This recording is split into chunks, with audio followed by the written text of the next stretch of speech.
Michelle Kosilek was born Robert Kosilek in 1949, biologically male. Michelle experienced gender dysphoria as an adolescent. Little is known about her childhood. In 1967, at the age of 18, Michelle states that she found a doctor who agreed to provide her hormone therapy in exchange for sexual favors, and Michelle consented, finally feeling more feminine after taking hormones and developing breasts. Robert, as she was known then, struggled with drugs for years, and while in drug rehabilitation, Robert met a volunteer counselor named Cheryl McCall.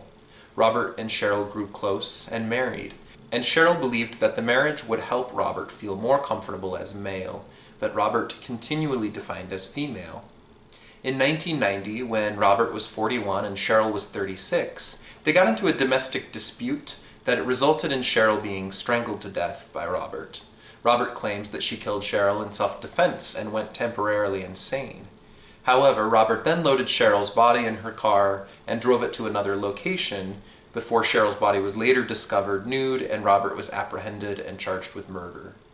Cheryl is survived by her son Timothy, who was 15 at the time of her death. After Robert's arrest and conviction for life in prison for first-degree murder, Robert struggled with mental illness and multiple suicide attempts, and in one case attempted to cut off her own male genitals. After changing her name legally to Michelle Lynn Kosilek, she began fighting in the courts to receive hormones consistently and psychotherapy for her condition, both of which were granted. But when Michelle began fighting for full gender reassignment surgery and had several medical professionals state on the witness stand on her behalf that this surgery was a medical necessity for her well-being, her name became known nationally as people around the country began debating whether tax dollars should go toward gender reassignment surgery for someone spending life in prison. Michelle has filed many lawsuits and has sued for being denied her rights, but as of today she has not yet received gender reassignment surgery, even though other transgender inmates in the United States have received this procedure. She has recently published an autobiography titled Grace's Daughter.